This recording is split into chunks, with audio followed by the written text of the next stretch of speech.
Hei dulur anu ariman, umat Nabi akhir zaman, sing apal kana pedoman, aturan ti Maha Rahman. Allah maparin aturan sadayana dina Quran, prekti ayeuna pikiran naon eusina Al-Quran.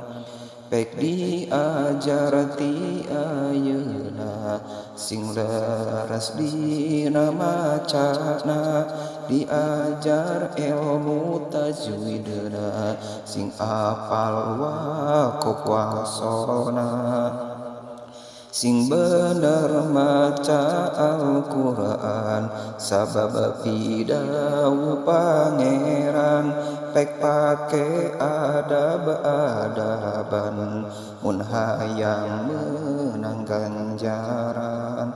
Lamun teu daek diajar ilmu Quran teu diguar, pasti macana ge sasar ku Allah moal diganjar.